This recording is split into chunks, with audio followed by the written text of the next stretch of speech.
여러분 안녕하십니까? 행정구치 솔로몬 소장입니다. 어, 날씨가 아침 저녁으로 좀 쌀쌀하죠. 그러면서도 일단 생활하기에는 딱 좋은 날씨 같습니다.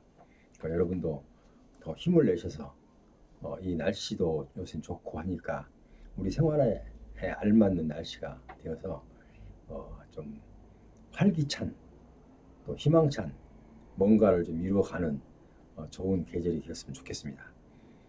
풍요롭게 익어가는 가을에 그 모든 과일처럼 우리도 큰 소득을 얻는 좋은 가을을 맞이했으면 좋겠습니다. 어, 좀 늦은 감이 없지 않습니다만 이거는 뭐 내년 예산이기 때문에 늦고 빠르고는 우리에게 큰 영향은 없습니다. 그래서 다른 일 때문에 좀 미루다가 오늘 좀 늦은 감이 있지만 그래도 여러분께 방송을 해드려야 될 것 같아서 간략하게 제가 좀 2024년 예산 6조 3,948억 원으로 지금 이제 확정이 됐죠. 이제 거기에 대해서 잠시 여러분께 설명을 드리고 여기 맨 위에 보면은 끝까지 책임지는 인류 보훈 일어났어요. 자, 얼마나 멋있습니까? 여기에 끝까지 책임지는 인류 보훈 이런 거는 우리 보훈 장관에게 보훈부 장관의 그 의지가 깊이 담겨져 있는 것 같습니다. 물론 장관 혼자 힘으로서 되는 건 아니지만 대통령도 같은 생각을 갖고 있기 때문에 아마 이렇게 더 자신 있게 끝까지 책임지는 인류 보훈 이거 참 어떻게 보면 대단히 마음에 드는 그 제목이죠.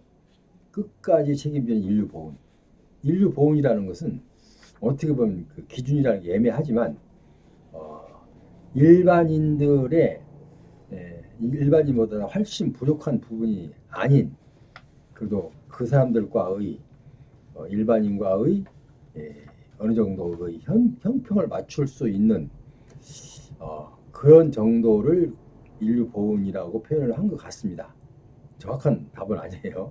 어쨌든 자, 그래서 우리도 이제 기대는 좀 해봐야 될 것 같아요. 매년 2024년도 예산이 6조 3,948억 원. 여기에 나머지 사항은 여기에 화면에 없는 나머지 사항은 설명란에 제가 붙여놨어요. 더보기란에 여러분 들어가시면은 상세하게 좀 볼 수 있습니다. 자, 그럼 여기 나온 대로 우선 설명하고 더보기란에 나와 있는 것은 제가 보조 설명을 조금 하고 또 다 못다 한 것은 여러분께서 방송을 청취하시면서 더보기란을 클릭해서 이렇게 한번 보시면 여러분의 그 답답한 마음은 아마 해소가 될 것으로 보입니다. 자, 방송 시작하기 전에 아직 저희 방송에 구독자가 아니신 분은 구독, 좋아요 그리고 알람 설정은 해놓으시면 한 5초 동안 2, 3초 동안 여러분 핸드폰에 제가 방송이 끝나면 그 제목이 올라갑니다. 그래서 알람 설정 해놓으면 여러분도 다시 찾아보지 않아도 이거 봐야 되겠다, 이거 보지 않아도 되겠다라고 판단이 쓰죠. 그래서 알람 설정까지 해주시면 여러분도 저도 다 도움이 되겠습니다. 자, 그럼 살펴보겠습니다. 이 보상금이 인상률은 점차 현실화를 제고해서 아까 얘기했듯이 인류 보훈을 여러분께 꼭 성취하겠다는 그런 뜻으로 보여서 보상금도 점차 현실화가 될 거다. 현실화 된다는 것은 무슨 얘기입니까? 모든 일반 평균인의 버금가는 그보다 뭐 높지는 않겠지만 그래도 최저 생활은 할 수 있는, 아니면 인간다운 생활을 할 수 있는 그런 보상금이 되어야 현실화가 됐다고 얘기할 수가 있겠죠. 그래서 중류 그러니까 우리 일반 그 보훈 보상 대상자가 아닌 그러니까 우리 보훈 대상자 가족이 아닌 사람들 일반 평균인의 평균치를 놓고 아마 그렇게 일단 해석을 하면 되겠습니다. 정확한 수치는 없습니다. 자, 그래서 보상금을 인상률을 점차 현실화를 시키겠다. 이렇게 지금 법무부 장관이 얘기하고 있고요. 그 다음에 이제 또 생활조정수당이 있어요. 생활조정수당. 생활조정수당이 옛날에는 각자 그 조사를 해서 대상자가 생활조정 대상자가 수당 대상자가 됐는데도 불구하고 옛날엔 제외된 사람이 있었어요. 어떤 사람들입니까? 부양 의무자가 있거나 아니면 좀 재산이 평균 재산이 좀 많이 있거나 이런 분들은 생활조정수당 대상자에서 제외를 시켰죠. 무슨 얘기냐면 2025년부터는 부양 의무자가 있어도 상관없이 생활조정수당을 지급하겠다. 그러니까 부양 의무자가 누굽니까? 예를 들어서 이제 국가유공자 어르신들은 보면 자녀들이 되겠죠. 자녀들이 옛날에는 어느 정도 수준, 예를 들어서 그 재산이 어느 정도 상한선을 정해놓고 자녀들이 재산이 이만큼 있으면 실질적으로 부모에게 이것을 부양을 했든 안 했든 상관없이 일단 거기서 탈락자로 결정을 했어요. 그러나 지금은 앞으로 2025년부터는 부양 의무자가 있어도 그러니까 자기 자녀나 자녀 등 이제 큰 그 재산에 관계없이 재산이 상당히 많다 하더라도 그 자녀들의 우리 국가유공자 부모들에게 꼭 준다는 보장이 없어요. 물론 그 자녀들에 따라서 달라요. 어떤 분들은 부모에게 되게 잘하는 사람이죠. 지극정성으로 잘하는 자녀가 있는가 하면 돈이 상당히 많은데도 부모는 별로 관심 없이 또 일부러 그런 건 아니고 보통 보면은 자식 농사를 잘 져놓으면 미국이나 외국에 나가 있어 뭐 교수를 하거나 아니면 또 기타 등등 어떤 이유로 외국에 나가 살고 고국에 있는 부모들은 별로 돌보지 않는 그런 가정들을 주위에서 흔히 볼 수 있습니다. 그런데도 불구하고 옛날 생활조정수당을 부양 의무자가 있다는 이유로 제외를 시켰습니다. 2025년부터는 제외시키지 않겠다는 거죠. 그 부양 의무자의 재산을 따져보지 않겠다는 거죠. 재산을 따져보지 않고 일단은 25년부터는 생활조정수당을 지급하겠다 이런 얘기입니다. 그러니까 뭐 이제 자녀들한테 크게 의지할 그렇게 기대감 없어도 이제 2025년부터는 우리에게도 부양 의무자 있어도 받을 수 있기 때문에 좀 생활에 도움이 많이 되겠죠. 그리고 또 재산에 관계없이 모든 대상자들에게 준다고 그랬어요. 재산에 관계없이. 이제 그래서 아까 조금 전에 얘기했던 자녀 재산이 보통 포함이 되겠죠. 그런데 이제 거기다가 중복이 되는 부분이 있는 것 약간 있지만은 어쨌든 그게 부모 재산이든 자녀 재산이든 상관없이 일단은 생활조정수당 대상자는 지급을 하겠다. 2025년부터 이렇게 되어 있습니다. 그리고 보상금도 인상률을 점차 현실화시키겠다.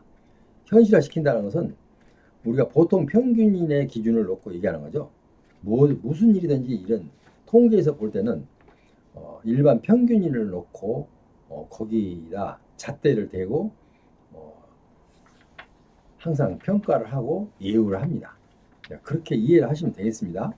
뭐 인상률이 점차 현실화는 무슨 얘기냐 이렇게 얘기하면 어떻게 무슨 얘기인지 알 수가 없지 않느냐라고 반문하실 어르신도 계실 거예요.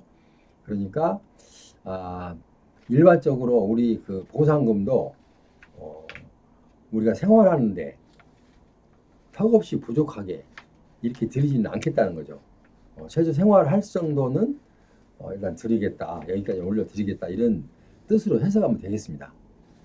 그래서 이제 보상금도 인상이 되고 생활조정수당도 받고 이렇게 되면 아마 우리 생활이 한층 더 좀 여유롭게는 살지 못하지만 그래도 부족한 부분이 좀 채워지지 않을까, 이런 기대감을 가져봅니다. 자, 그리고 여기서 좀 특이한 사항이 하나 있는데요. 보훈 트라우마 센터를 설립하겠다는 거예요. 보훈 트라우마 센터. 자, 트라우마가 뭡니까? 그 전쟁에 참여했던, 옛날에 6.25 때 참여했던 분들이나 아니면 월남전에 참여했던 분들, 이분들은 어릴 때 이제 자기가 젊었을 때 겪은 그 전쟁의 트라우마, 그런 거가 내 마음속에 잡혀 있어 갖고요. 잠자다가도 한 번씩 그 싸우는 장면이 나타나기도 하고, 수리탄이 옆에 떨어지는 거, 뭐 이런 그런 것도 있고, 뭐 이 트라우마를 없는 사람은 없지만, 물론 성격에 따라서, 아니면 어디에서 근무를 했느냐, 월남 어디에서 했느냐, 전투가 자주 일어나는 곳에서 했느냐, 아니면은 옛날 그 6.25 때도 전투에서, 그런 전쟁의 트라우마가 항상 여러분을, 그 환자들에게 괴로움을 주고 있다는 거예요. 그래서 이 트라우마 센터를 건립을 하겠다는 거예요. 보훈 트라우마 센터. 참 깊이 생각을 많이 했죠. 아마 이런 의견도 많이 들은 것 같아요. 트라우마에 시달리고 있다. 자, 그래서 그런 것도 세울 것 같고요. 그리고 이제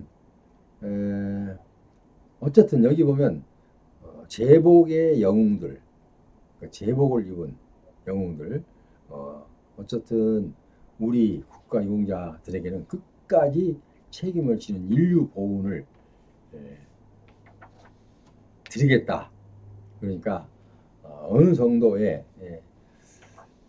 생활에 큰 어려움 없이 살 수 있는 단계까지 이끌어 드리겠다라고 해석을 해볼 수도 있죠.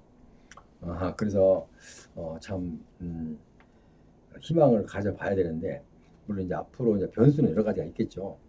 국가 경제에 따라서도 있을 것 같고, 또 뭐 여러 가지 변수가 있겠지만, 그래도 하나씩 하나씩 챙겨가죠. 지난번에 엊그제 제가 방송했던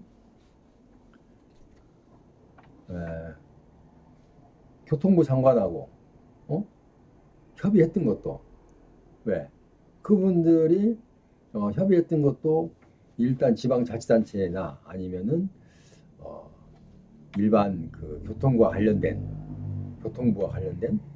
그런 분들하고, 그런 분들에게도 협조를 받을 수 있는 그런 또 기반이 기축되어 있고, 기반이 이제 갖춰지면은 또 거기서도 좀 우리 보훈 가족에게 큰 도움이 되죠. 왜냐하면 뭐 비행기나 선박이나 버스나 아니면은 또 뭐 그 생활 이용하는 그런 모든 것들에 대상자에게 좀 도움이 되기 때문에 여러분께도 큰 도움이 되지 않을까, 이렇게 생각을 해 봅니다. 그리고 뭐 국립 연천 호국원, 호국원도 계속 확대해 나가겠다, 뭐 이런 것도 있고요. 또 제대 군인도 10% 이상 전직 지원금을 10% 이상 인상해 주겠다, 이런 것도 있고. 그러니까 왜냐하면 그럼 제대 군인한테 왜 이런 걸 해 줍니까? 라고 질문하는 사람도 있어요. 그런데 단기 병사들은, 단기 복무자는 그 생활에 그 기간이, 군 생활하는 기간이 짧기 때문에 바로 와서 우리 생활에 바로 적응이 가능합니다. 근데 장기 복무자는 10년, 20년 군 생활만 하시는 분들은요, 이 생활에 적응하기가 되게 힘들어요. 왜? 그 군 생활이 몸에 배어 있어요. 그러니까 일반 생활을 하는데 항상 일반인하고 경쟁에서 밀리게 됐습니다. 왜? 모든 게 좀 부족하잖아요. 경험이 없으니까. 그래서 이런 분들에게 좀 점차 이번에도 10% 지원 전직 지원금을 지금 10% 이번에 인상을 해주겠다. 이렇게 지금 확정을 했죠. 여기 보면 2024년 예산 6조 3,948억 원이 이제 편성이 끝났어요. 편성이. 그러니까 지금 그 내용을 지금 알려드리고 있는 거예요. 그래서 7급 상위 군경도 56만 8천 원인데 60만 8천 원까지 이번에 편성이 됐죠. 일단 그리고 6.25 승계 자녀 유자녀에게도 2023년도에는 43만 9천 원인데 24년부터는 56만 천 원으로 일단 상승 수당을 올려 드리는 것으로 확정이 됐습니다. 그래서 우리는 좀 왠지 그렇지 않습니까? 지난 보훈 그 새 정부가 들어서기 전까지만 해도 그냥 눈에 보이는 게 없이 답답하잖아요. 그렇다고 해서 어떤 이슈를 던져준 것도 아니고 어떤 희망적인 얘기를 준 것도 아니고 답답하기만 했는데 지금은 약간의 좀 그 기계에다 윤활유를 친 것처럼 기름 친 것처럼 빡빡한 게 약간 부드럽게 돌아가는 느낌을 좀 받게 되는 거죠. 왜? 계속 대통령이나 법무부 장관이 이런저런 방법을 동원해서 어떻게든지 우리 보훈 가족에게 뭔가 혜택을 주려고 이렇게 열심히 땀 흘려 아니면 많은 사람들을 만나고 또 협력을 얻어내고 또 지방자치단체에서도 자체 예산으로 우리 그 보훈 가족에게 소홀히 하지 말라. 어느 정도는 국가에서 주면 거기에 맞춰줘라. 이런 등등 여러 가지를 지금 신경을 쓰고 있기 때문에 그래서 아마 끝까지 책임지는 인류 보훈이라고 이렇게 당당하게 맨 위에다 놓고 이렇게 설명을 했던 것 같아요. 그러니까 여러분도 일단 대통령과 보훈부 장관이 우리에게 관심을 갖는 분이 지금 있다는 거 그 자체만으로도 얼마나 감사합니까? 그리고 만약에 보훈부 장관이 바뀐다 하더라도 한번 이게 그 구축해 놓은 거는 후퇴하기는 어렵잖아요. 그러니까 지금 보훈부 장관이 임기 동안이라도 물론 다른 분들도 이제 하겠지만 꼭 모든 것들이 여러분들의 정상적인 생활을 하는 단계까지 좀 올라갔으면 좋겠어요. 그래야 물론 이제 시간이 없기는요. 왜냐면 월남 참전 용사들도 연세들이 많으시고 그러니까 언제까지 미루고 해서는 도저히 안 된다고 이 보훈부 장관이나 대통령이 이렇게 생각을 한 것 같아요. 그래서 빨리빨리 서둘러서 이분들이 생존에 계실 때 그래도 좀 어렵지 않게 살기를 생활하는 것을 보고 싶다 이런 얘기입니다. 그래서 어쨌든 제가 이제 두서없이 몇 가지 얘기했는데요. 그럼 이 출처는 보통 어떤 분들은 그런 댓글을 보면 그런 분도 있어요. 그 내용이 좀 다른 것 같아요. 이렇게 얘기하는 사람이 있는데요. 저는 제가 마음대로 어디서 이 방송을 하기 전에 확인을 해보고 일단 하지 확인 없이 여러 개 방송을 하지 않습니다. 왜냐하면 그러면 이 방송이 허위가 되는 거죠. 확인 없이 얘기하면. 그러니까 그 점 이해하시고요. 여러분들이 혹시 또 내가 얘기했던 것이 내 방송이 좀 숫자가 좀 안 맞다 이러면 이거는 저는 국가보훈부 보도자료를 기준으로 해서 항상 얘기하기 때문에 어쨌든 차이가 어디서 났든 그런 착오는 일어나지 않으니까 너무 걱정하지 마시고요. 제가 방송하는 부분에 대해서는 제가 책임을 지겠습니다. 그러니까 너무나 숫자에 연연하지 마시고요. 큰 틀로 보셔요. 큰 틀. 작은 세 부분까지 이제 그런 거는 이제 우리에게 어떤 영향이 오는가 이런 건 좋고 그런 것 같고요. 어쨌든 두서없이 2024년 예산안이 6조 3,948억 원으로 확정이 됐다는 것을 보고 드리면서 그 내용의 몇 가지를 제가 말씀드렸습니다. 그러니까 여기서 말씀드리지 않고 빠진 거는 더보기란에 이 자료를 붙여 놓겠습니다. 여러분 보시고 일단 이 하나만 알면 되죠. 우리 보훈 가족에게 대통령이나 보훈부 장관이 정말 어떻게든지 도움을 주려고 혼신의 노력을 다하고 있다라고 생각하시고 그게 여기서 보면 2025년 그러니까 지금 23년이죠. 2024년, 25년 2년 후부터는 아마 크게 좀 기대가 많이 되지 않을까라는 생각도 해봅니다. 생활조정수당도 부양 의무자가 있어도 드리고 재산에 관계없이 일단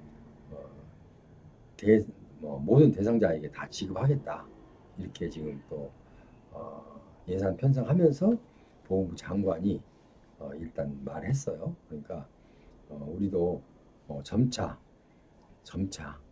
이렇게 좀 환경이 개선이 돼서 좀 걱정하지 않고 남은 여생 편안하게 여러분들도 보내시면 좋겠습니다. 어쨌든 저도 옆에서 늘 이런 저런 방법으로 여러분을 돕는데 최선을 다하겠습니다. 그럼 여러분 다음 시간에 다시 뵙겠습니다. 안녕히 계십시오.